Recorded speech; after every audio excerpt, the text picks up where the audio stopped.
Hello and welcome to another exciting episode of Releasing Your Inner Dragon with Drake and Marie. I am one of your hosts, Maxwell Alexander Drake. I'm an award-winning novelist. I've written pretty much in every media. I teach all over the world. As always, I'm with my co-host, Marie. Hi, I'm Marie Mullaney. I have a fantasy YouTube world building channel called Just in Time Worlds, and I'm writing fantasy stories. As always, and I know you hear this a million times because every YouTuber does it and every podcaster does it, but it really does make a difference. Please like, share, subscribe. I know you guys have writer friends out there. Don't be selfish. We're giving you really good quality information. Pass this along, especially today's topic. I'm really kind of excited to talk about this. I don't think we've touched on this. I mean, I'm sure we strayed into it, but we don't really have a topic title because it's going to be kind of an amalgam wandering. Not that every one of our podcasts aren't just wanderings of rabbit chases, but I kind of threw the idea out about talking about the behind the scenes of writer life.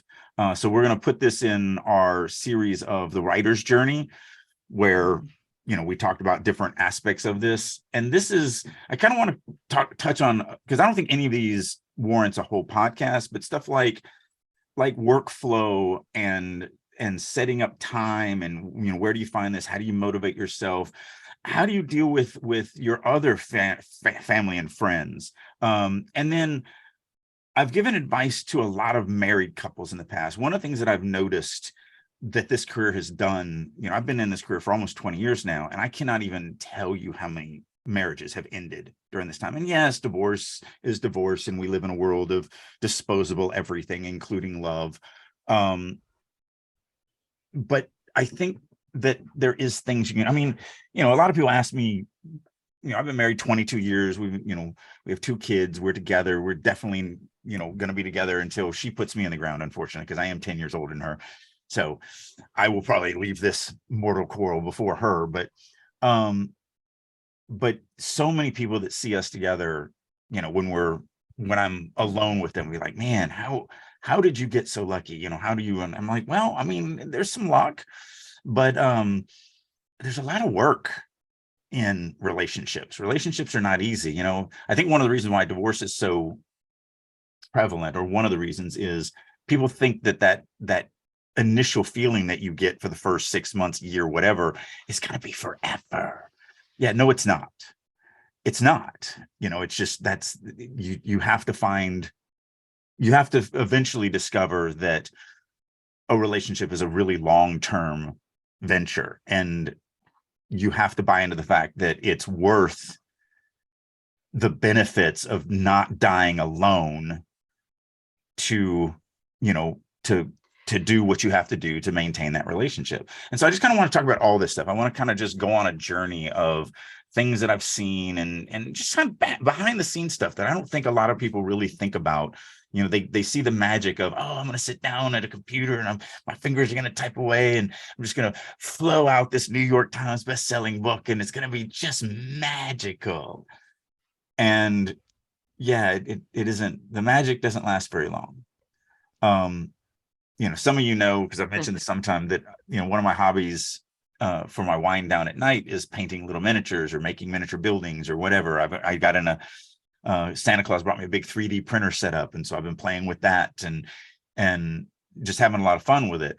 But one of my friends looked at one of the models that I painted, like, man, you are really, really good. You literally could make a living just painting models for people. There's a whole bunch of people that make $100,000 a year doing this. You should do that. I'm like, no, because then it would be work and I wouldn't enjoy it. It wouldn't be fun for me anymore. And then saying that, someone might say, wait a minute, does that mean writing isn't fun for you? Exactly. Writing is a job. And it has turned into that. There's one project that I started writing. I don't know if I'm gonna have much time to finish it this year, but there is one project I started writing. Was the first time that I've had fun writing in a decade. Not that I don't have fun, creating the worlds and everything like that. But when it comes down to the nuts and bolts writing and the nuts and bolts editing, that is just work. It is a grind, and you have to do it to make money, to do, stuff. So I just kind of want to talk about that. So what do you think? I mean, what is your, about any of this stuff? Anything from motivation to mindset to What are some things that you think you struggle with, or that you've seen other people struggle with? So for me, writing is work, but it's still fun, right? It's because obviously, I mean, writing is not how I make my primary money. I guess like most of our listeners probably make money through some other means than writing. And Actually, I definitely don't make a living on writing. I don't know of any writer at my level that doesn't do a day job. And it's why I have to chase so many side hustles and do the teaching and the private consulting. And, hopefully I'm going to sign that contract with this video game this month. They're still in process of getting all the paperwork and everything done. So I'm chomping at the bits to get that started. But, it is very hard to be a B-level author and make your 100% living off of this one thing. Yeah. So, yeah. So there's that. So firstly, you have to love writing. Even if it is a job, even if it is a grind, even if the editing is painful, you have to really enjoy it. Otherwise, you have to find enjoyment. So like those things I don't really enjoy necessarily. I do love editing. I don't love the first draft. I don't love all the work that has to go into making it, really polished. But I do love the discovery of better ways to tweak what's already written. But my two passions that keep me going is, first, the story creation itself. So like if you guys have been following us, listening to the plotting of Magic Falls, you've probably seen me get really giddy at times where, we stumble on something. It's like, and I get really, really excited about those. And then, the payoff for me is other people enjoying it. My personality is a pleaser personality. I know this. If you don't like me, I will bug the crap out of you until you like me. Like I'll ignore everyone who likes me if there's someone who doesn't like me, and put all of my time on the person who doesn't like me, because someone not liking me kills me. So, and I do have people that don't like me, and I've given up on, after years of trying to sway them. Eventually, you just can't. But, because of my pleaser personality, having somebody go down a journey that I've created, or listen to a podcast, or read a class or whatever, and get thorough enjoyment from that, nothing lifts my spirits better than that. So for me, I'm chasing the high. I'm chasing the high of how good I feel when I bring pleasure to someone else.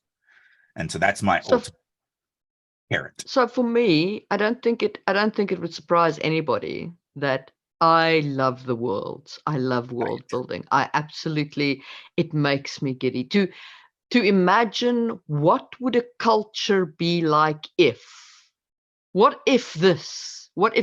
I love those things. I sometimes sit so way back when, in about 3,000 years ago, there was a dude called Heron. Might have been 4,000 years ago. There was a dude called Heron who lived in Egypt, who invented a machine called the Oalian, the Heron Oalian machine, which was a steam engine. Okay, it had little pistons, and it turned like this. And so it was your classical steam engine. But he had no railway tracks, and therefore no engine, and therefore it didn't go anywhere. It was just a curiosity, right? But across the Mediterranean, in Greece, they were pushing mine carts. Yeah, they were pushing mine carts on wooden rails. So they had a railway that they were using hand push carts. And sometimes I'm like, I wonder if one could set up an industrial revolution in the classical period, if you have the steam engine, the Heron steam engine, meet the Greece railway tracks. I wonder what would happen. Things like that. Like, you need a Ray Kroc. And that's how McDonald's got started. Was really, Ray Kroc was a salesman, and he just ran upon two different things and was like, if I put peanut butter and chocolate together, it's going to be awesome. So So things like that is really interesting to me. It's interesting to me to think about, like, what if you tweak this? What if What if this was the situation with labor setup? What if you go all the way back to when agriculture started and people just didn't agriculture? Would you ever have cities in a hunter-gatherer society? Like, I just, stuff like that fascinates me. And then from that is born kind of the stories that I tell. And that's the point. You have to find your happy. This is a lot of work for many. The reality is, and I hate to say this, but the reality is for many people who write stuff, it will never get read. They may not, most people never even finish, much less, do something that can actually be called a book.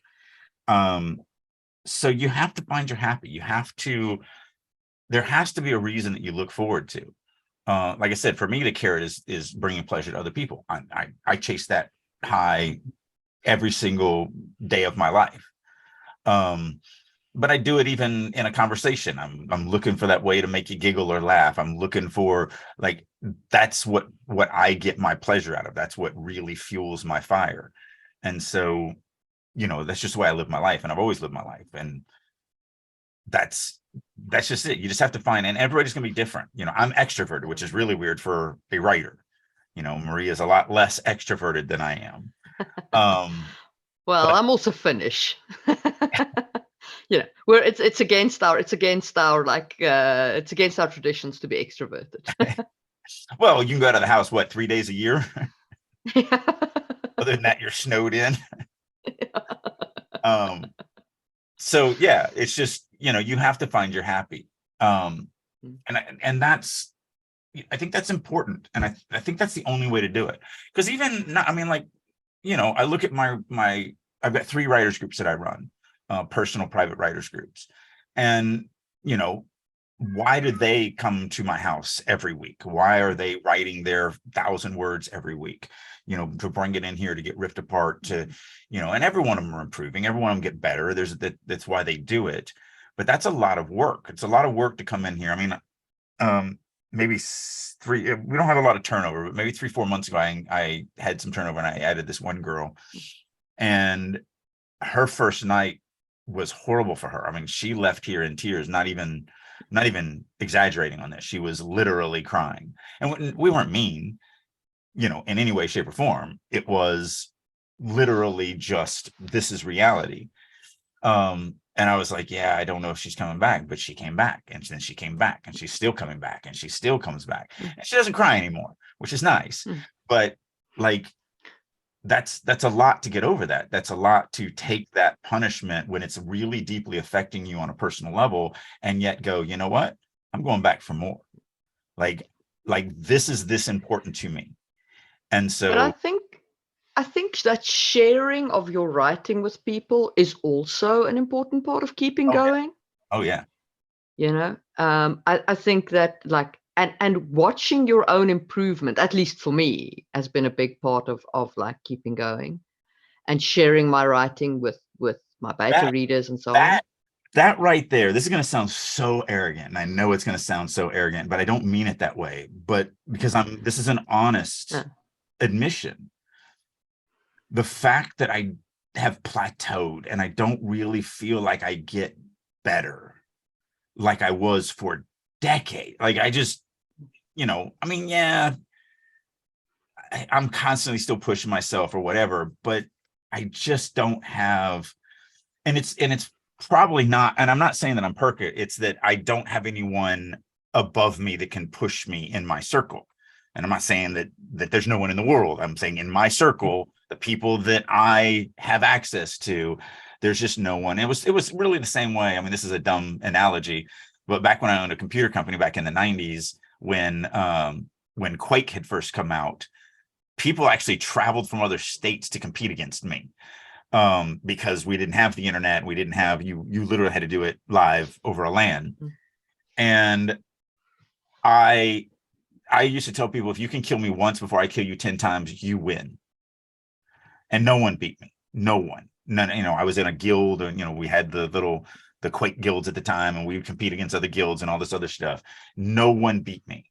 And then Quake actually did a tournament where they invited 10,000 people to compete. And so I showed up.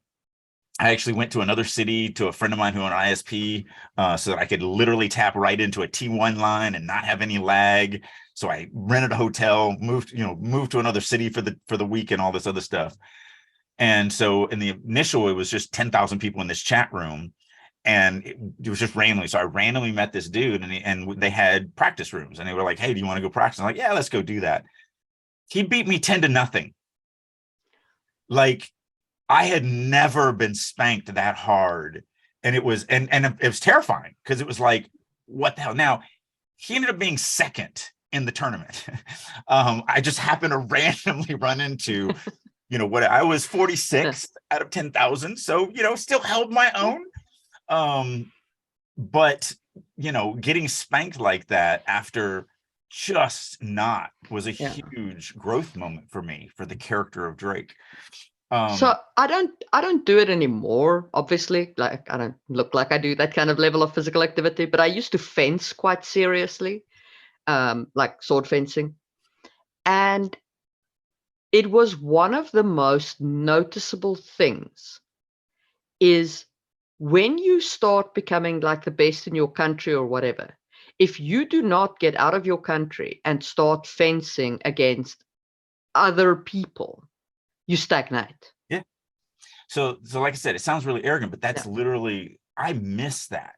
I miss that moment of, oh wow, really? An adverb does this, or author intrusion, or participles, or whatever, all those millions of things that not only now that I've learned, but I also now teach.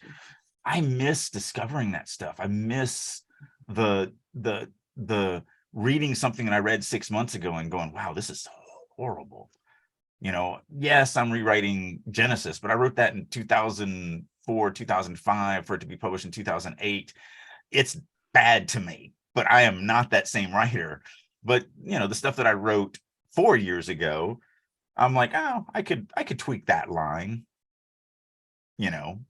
whatever, but it still reads really good to me. It's still, and that, like I said, I know it makes me sound really arrogant. I don't mean it that way. I mean, I really do miss the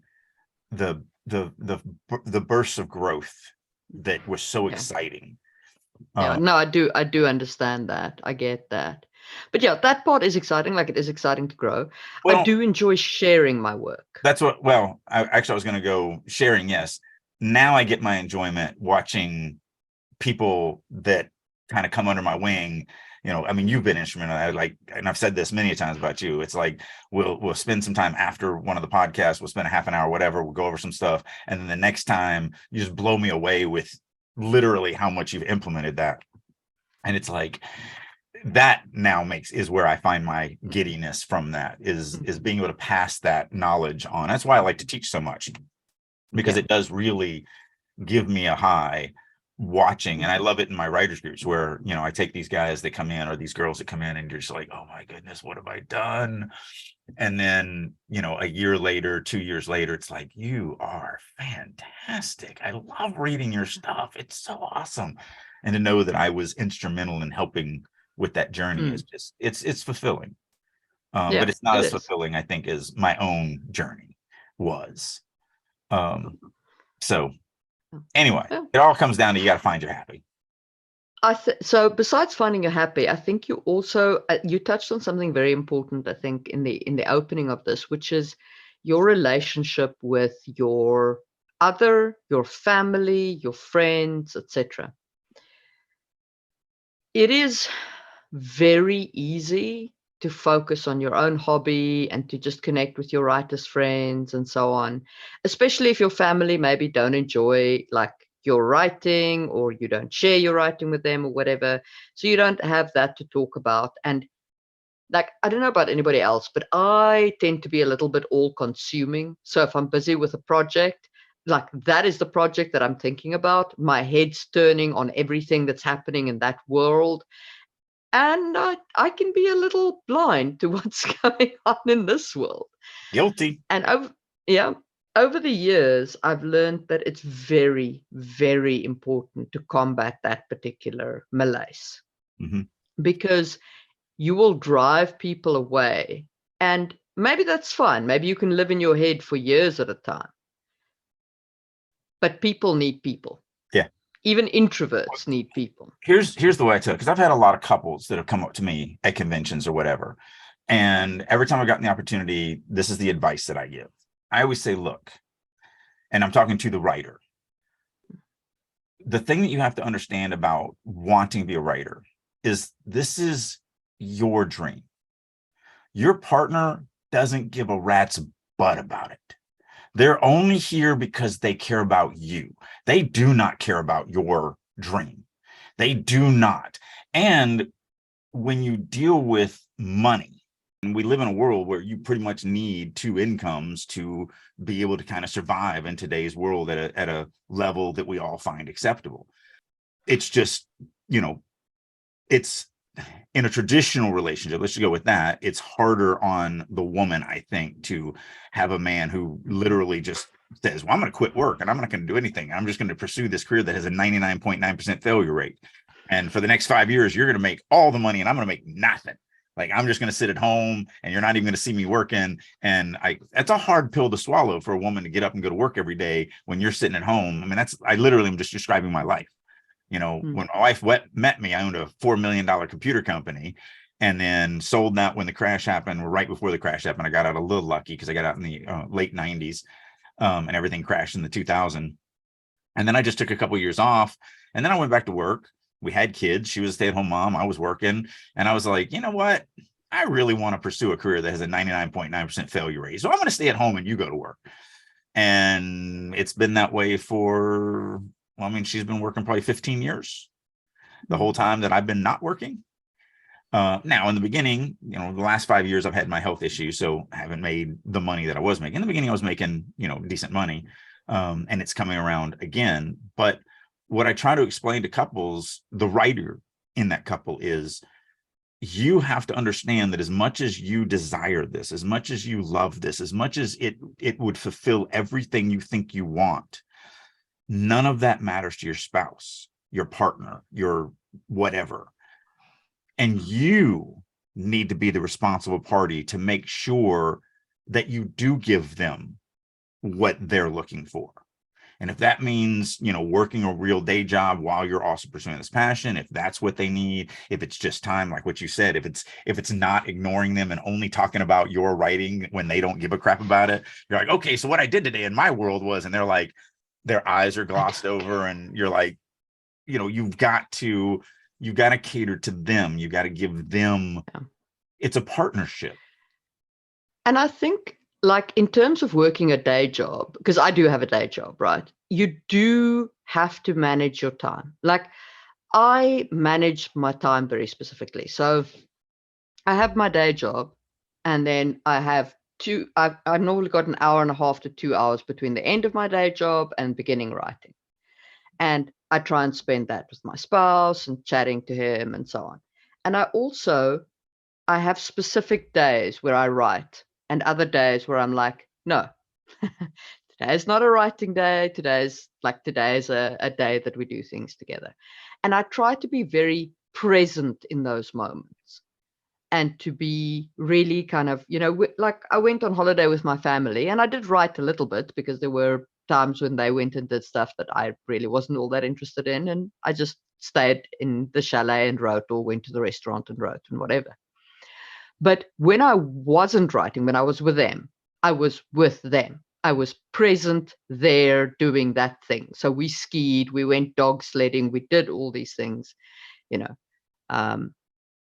and I think that's very important, is to block off certain time allocations, certain locations, and so on. Yeah. I mean, yeah, your partner may be a cheerleader for you. They may really hope that you succeed in, because they care about you and they want to see you happy.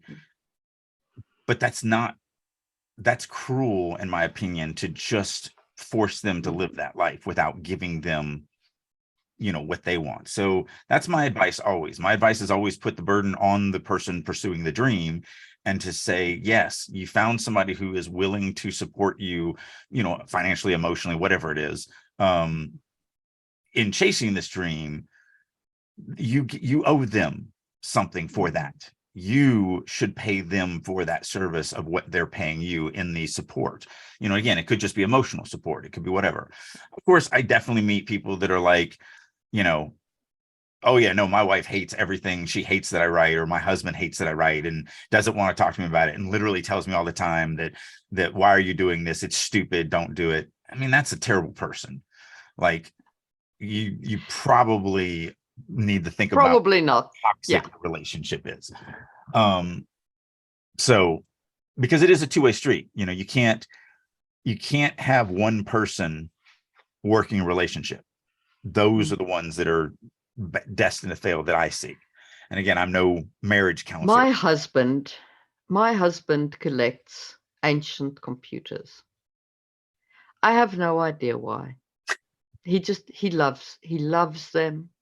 They're old. You can't run anything on them. He adores them. He loves keeping them running. You know, it's okay. I support him in his hobbies. He supports me in mine. But I have no idea why he does that. And that's fine. I mean, but you still like, I buy him Christmas gifts that support him in this. right. Because that's what it is. That's what, again, and I didn't mean for this to turn into like a marriage counseling podcast, but I mean, that is what it is. You have to, relationships are work. And a part of that work is giving to your partner things that they love that you have no interest in whatsoever. You know, it's just the way it is. You support them in that thing. You know, my wife spends $120 maybe every 2 weeks, but I think it's every week, getting her nails done. And I'm just like, I don't care about nails. I mean, yeah, I love that you use your nails to scratch my back, and that's nice. But other than that, I don't like, she does because they're very intricate. Like, so for Comic-Con, she does all the comic hero stuff, or for Christmas, or for Halloween, or for Arbor Day, or for every freaking holiday that exists. Her nails are a part of that holiday. Like, it means a lot to her. And it literally means nothing to me. So, and I'm safe saying that because my wife does not listen to this podcast, so it's all good. But it's like, I support her in it because it makes her happy. And so, but when we're talking about chasing a dream, especially one that deals with finances, where you're like, well, I've quit work to pursue this career. So many people do that. If you're going to do that, you have to understand the burden you're putting on, you know, your partner, and have that discussion with them and make sure that you're not just abusing, that you're not the abuser in the relationship. And you want to have that discussion before you quit. Yeah. You know, because you're about to put a massive financial strain on your, like, on your household. So I mean, we have a serious, a serious discussion. My kids were young when I quit work. I mean, they were, I think, 6 and 4 when I quit, somewhere around in there, 5 and 3, whatever. So, like, and I was a heavy breadwinner. I mean, you know, I was in that upper echelon of IT, even when I sold my IT company and moved into work for another company. I mean, like, in that company, the biggest client that I landed was Walmart. And I personally alone was doing like $8 million a year with them. And so my cut of that was not insequential. Yeah. So to then take that powerhouse and move into, I'm going to sit at home with the cat and I'm going to, you know, tell my little stories. Like, that's a big deal. So, you know, I think the big thing is you just have to understand, don't transfer your passion to your partner. Your passion for this thing that you're chasing needs to be there. And we talked about that. You got to find your happy. You've got to have your reasons why you're doing it. Don't expect your partner to have those same. I think that is really what crushes the relationship, is that you are so happy with it and you are so excited by it that you just can't fathom your partner not feeling the same way. And so therefore you don't treat them that way. And therefore you now become the abusive part of the relationship. So, and again, there's definitely partners that are on that abusive side too. I mean, I was at a convention, this is probably 10 years ago, but there was a guy sitting in the booth next to me, and I would say 80% of the convention, he was on his phone with his wife, and you could just hear her screaming at him. Oh, And it's like, dude, I'm so sorry. yeah. And he was actually traditionally published. So he's making some money, but yeah, so there is definitely that. And I can't help you with that, like, because I am on the writer's side. But I can just tell you my experiences of being on that writer's side is understanding how much you are actually expecting out of your partner. And it goes further than that. It's friends. It's obviously to less extent, because you don't have as connected of a relationship between a friend or even your mom or brother or sister as you do if you're in a marriage, or have a partnership, whatever. But they're still kind of the same. You still need to understand that your passion is not their passion. And the naysayers on that get a lot easier to deal with. I mean, the person you've given your whole life to hammering on you for doing this is really a hard pill to swallow. I can't even tell you what that's like, because I don't have that. My wife is freaking amazing. So, I don't have that issue, but I do have family members. I do have friends. I do have the naysayers on those, but those to me are easier to take because my life doesn't revolve around you and I am not beholden to you. We're friends. I'm beholden to you at that level. Yeah. I am not beholden to provide an entire life and grow old together and die together. Like, that's not the way it is. It is important to maintain your friendships if you can. If they're so. Well, first of all, friendships as an adult is hard.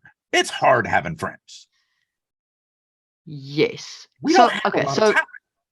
So I do need to say that I'm a kind of I like the Stoic philosophies, so I always come at things from those Stoic philosophies. It's another reason get so well together. And one of the principles there is to keep in your life people that add to it and cut from your life people that bring you down. But if you're going to keep people in your life because they are important to you, you must make the effort of bringing them into your life, and you must be present in the moments that you spend with them. And yes, making time as an adult is hard, but it is worth it. Isolation is not good for your creativity or your growth or anything like that. Living in your head too much will just turn you into a narrow writer. All work and no play makes Johnny a very bad boy. All work and no play makes Johnny a very bad boy. Just to quote a really awesome movie. Yeah, I always tell my friends, I am the absolute best friend you'll ever have, and I'm absolutely the worst friend you'll ever have. Because when somebody contacts me, like, hey, you want to go to lunch? Hey, you want to hang out? Hey, you want to just, I'm always there, and I'm 100% with you when we're there. But I'm like a newborn baby, like when you play peekaboo and they say that when you cover your eyes, they think you've disappeared. That's basically me with the rest of the world. So when my friends aren't in front of my face, they just don't exist. They have ceased to exist. They have evaporated into the ether. And I try to, like, I've got a friend that's going through some hard stuff, and he was actually on my mind the other day, and I texted him and just said, hey, you're on my mind. If you need me for anything, I'm here. But that's actually very hard for me. I don't know of anybody else who lives in the moment more than me. So literally whatever I'm doing right now is all that exists, and nothing else exists. And so unfortunately, that means that when I'm doing something where you're not around, you don't exist. It's just the way it is. And I'm using both the proverbial you and you, Marie. Unfortunately, when we're not doing this, you just don't exist. And it's just, I hate that thing about me, but it's just the way I've always been. So so the friends that have been long-term friends are friends that are the ones that are more willing to poke me and say, hey, I haven't talked to you in a month. You want to talk on the phone for an hour? You want to go do this or whatever? And then I drop everything and I'm right there with you. I'm the best friend you'll ever have, as long as you initiate the call. If you don't, you don't exist. I'm sorry. You're just not even a part of the world. And I hate that about me, but that is just the way I am. But yeah, but that's why I do go out more. Like this Friday, I've got they started as fans, but they become really good friends, but they're coming in from out of town to stay with us. They stayed with us a couple months ago. They're coming in and we just play games all weekend.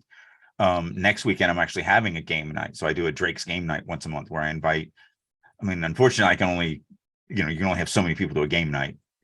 And I've got a huge cadre of people who want to attend. So every month I have to kind of I want to hang out with these people this time, and I want to hang out with those people this time. And I always feel so horrible picking and choosing, but I do try to spread it around. So yeah, doing that and scheduling a time to bring them in is something that I do try to do. We stopped playing D&D before the pandemic, and then the pandemic, and so we just haven't gotten back to it. But that's one thing that I've been keep poking at. I'm like, hey, we need to start this up again. Hey, we need to, because we only played once a month. We just don't have much time. So yeah, looking for opportunities to that, to get it scheduled. And that is also important. It's like to have scheduled social activities as a writer, because you need that schedule to keep you in touch with people, to, as I said, so that you don't become narrow, so that you don't live too much in your own head. I think those things are very important. Yeah. Let's get on to the other thing that I wanted to kind of peruse through, which was, managing time, finding time to write, motivating yourself to write, how to find inspiration, kind of stuff like that. So like for you have these regimented times. How do you make sure that you're inspired to write when it's on the calendar? So I don't. But when the time is there, like when I'm in my time, if I don't have anything, if I can't write right now, I don't have it. I don't have a spark. I don't know how to fix a scene. Then I will go edit the scene instead. Like I will take like something that I'm working on and I'll go edit it. If I can't do that, like if that's also like my head's not there, then I will sit down in front of my world building notes and go, can I make something deeper here? Can I tweak something? Can I touch something? So I don't necessarily write always in those blocks, because sometimes I'm just sitting in front of my laptop and I'm like, even if I do a sprint at that point, and I do like on my Discord server, I do have writer sprints, which I do sometimes. And like that does help when you have other people sprinting with you. That kind of accountability does help. So writer sprints do help, but even then, sometimes I can't write. I want to expand upon that, because that actually is something I don't think people take advantage of. So me and my proteges will do that, where we'll get together, we'll say, hey, let's do sprints for 6 hours on Saturday, and we'll get on to Zoom. We'll each talk about the scene we're about to write for about 10 minutes. We will hang up. I'll set a timer for an hour and a half. You then write, and an hour and a half, we jump back on Zoom and we talk about what we did, what made us excited, did we get stuck, whatever. And then we talk about, okay, so here's what I'm gonna write, for the next hour and a half, and doing these. And the reason why hour and a half, some people do different sprints. Some people do 30 minutes, and we started there, and it was like, okay, see you in 30 minutes. And then you'd go, the sky was blue. 30 minutes is done. Oh, crap. And you're just there. And then we're like, well, let's move it to 45 minutes. Because 30 minutes seemed like it was nothing. And then 45 minutes was still, and an hour was still. And we've kind of stretched it to an hour and a half, because then it feels like you have, because that goes by quick when you're writing. Yeah. So we've that's where we're at right now. Yeah. But we may move it to 2 hours, because still sometimes it feels like that just comes Like you're just writing away, and then the timer goes off and you're like, what? It's only been like 10 minutes. So writer sprints really help if you're really having trouble, because what happens with a writer sprint is, you're just supposed to puke onto the page. You're just supposed to toss words at the page. So you write like you're just tossing words at the page. And sometimes that can get you past the hump, the hump of being stuck. So I do use writer sprints for that, and they do work. I do highly recommend them. If like what we do in my Discord server is we'll just start the sprint, and then you go and sprint, and then you put in your word count after the sprint, and then you can kind of chat about it, whatever, on like text.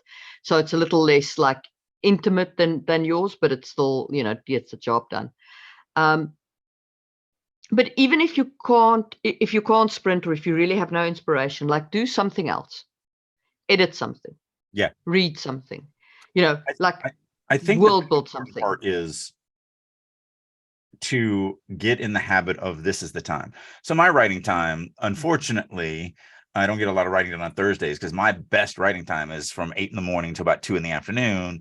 And that's my, the podcast, since we're on opposite sides of the world, this is her night, this is my morning. So this is kind of where it falls for us to do this, which is fine.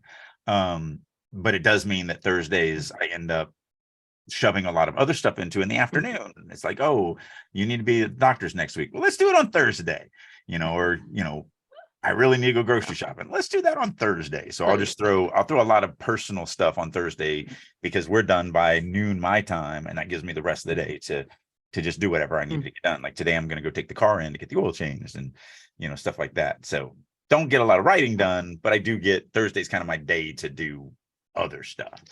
But I think really what it is the important part of, especially if you work a day job, because I used to do this. So for me, back when I had a day job and I was just still writing, not expecting to get published or anything like that, the last job, or one of the last jobs that I had, was actually doing sales for a company, but the location I was at was in a mall.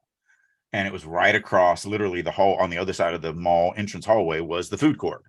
So I would bring my laptop to work every day. And it was one of those jobs. One reason why I liked it was because, I had owned companies, and then, they're all consuming 24 hours a day, 7 days a week. And this job, when I clocked out, I was unemployed. Like I had no job. And then when I clocked back in, all right, I work for you. And so that's why I took the job, because it just was this complete difference from where I was. So I'd take my laptop in, I'd clock out for my lunch break, I'd walk over, order my food, sit down, pop the laptop open. I had 45 minutes because we had an hour lunch. So I had about 45 minutes just to write. And 5 days a week, that's what I did. And you're right. Sometimes, again, there's that saying of, I only write when I'm inspired, which is why I always make sure I'm inspired at 8 o'clock every morning.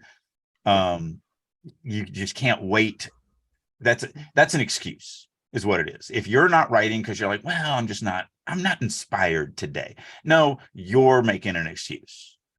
So I think the important thing is, even if you're not writing, if you're editing, or if you're world building, or if you're, even if you're doing whatever, anything that has to happen, marketing or research or whatever, I think the most important part is, here's the times that I can write. So for me, back then, it was an hour during lunch 5 days a week, because it was a Monday through Friday job. And then I told my wife on Saturday mornings from 8 to noon, don't bother me. You have the kids, you have everything. I'm going to go downstairs, because we had a basement back then. That's when I was living in Pittsburgh, and I'm going to write. That's my time. Don't bug me, unless it's obviously an emergency, whatever. And then making sure that you don't piddle that away, and you just get used to this. This is the time that I'm working. This is the time that I'm working. And I think that's important. And I think that is more important than anything else, is having that. Obviously stuff happens, life happens. Somebody breaks an arm. I mean, you get interrupted, whatever. Like that's fine. But as long as stuff happens occasionally, not stuff always happens. Right. Well, it was interesting when I first quit, because my wife did go through a process of, oh, well, you're home, so why don't you go grocery shopping here, and pick this up for me here, and the kids are going to need this stuff bought for school or for sports or for whatever, so go get that. And, by the way, here's why I want you to take this, or whatever. And it's like, I work, okay, I'm at home, but I'm actually gotta have time to actually do this thing.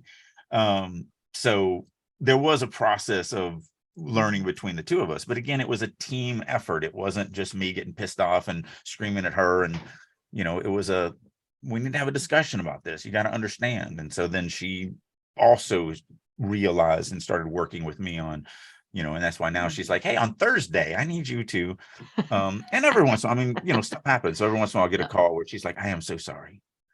I left this sitting on the counter, because she's a teacher, and so she can't leave or anything like that. So maybe there was something she was going to take to school that day that she needed to do for whatever. And occasionally she's human, and so she forgets. And so she'll call me up, and I don't be all pissy about it. It's like, damn it, I was going to do this. I'm like, okay, I'll be right there, because I can just go downstairs, pick the thing up, go get a car, drive to her work, drop it off, and come back. Do I want to do it? No. Does it break my day up? Yes. But it's a part of, going back to the original stuff. It's a part of my responsibility to be a part of that relationship. And I mean, that absolutely, life does happen. Sometimes you need to do people favors, etc. But it doesn't, as long as the pattern is that you work during those times on your story, it's fine. Yeah. And I think a lot of people miss that. They get locked in. So here's some things that I recommend that you don't do. I recommend you don't keep track of your word count and give yourself a word count quota.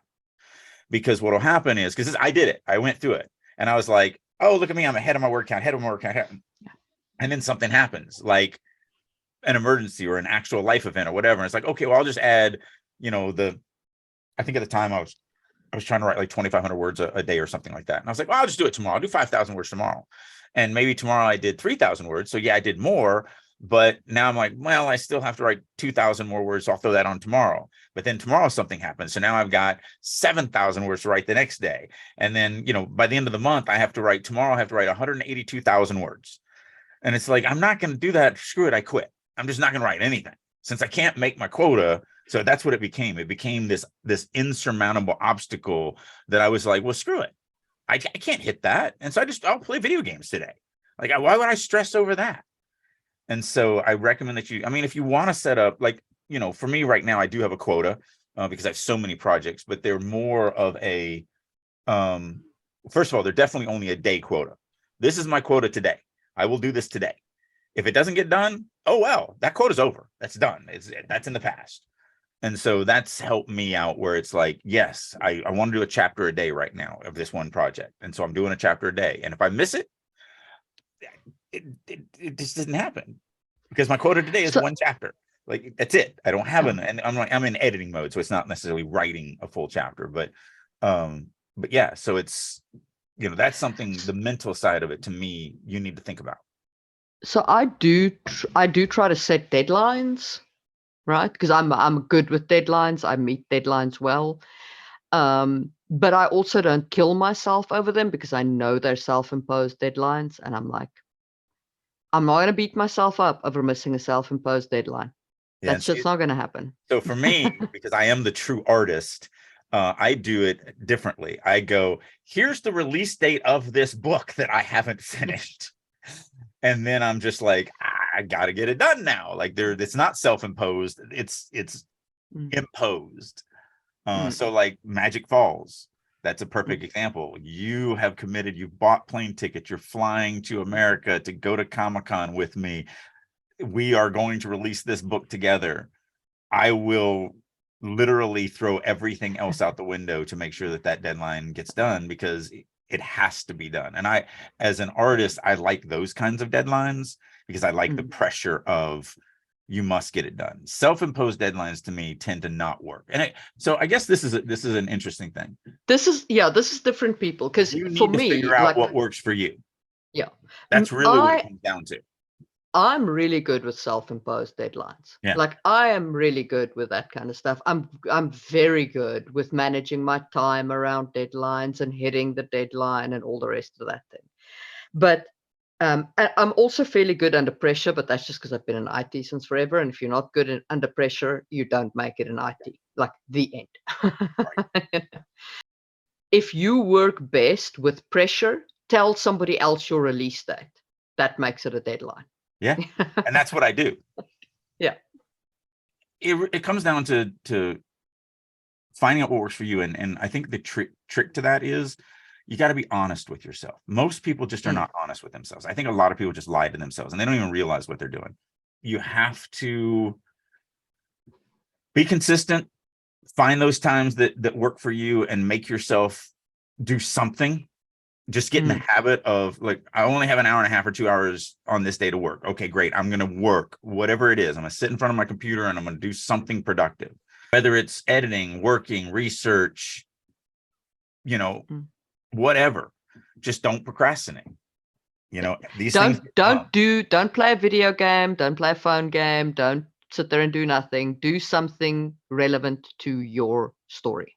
So I think that's a pretty good place to end this Writer's Journey podcast. I hope that you've all gotten value out of this conversation of how to manage your time and your relationships. And we will see you soon for another one. Bye.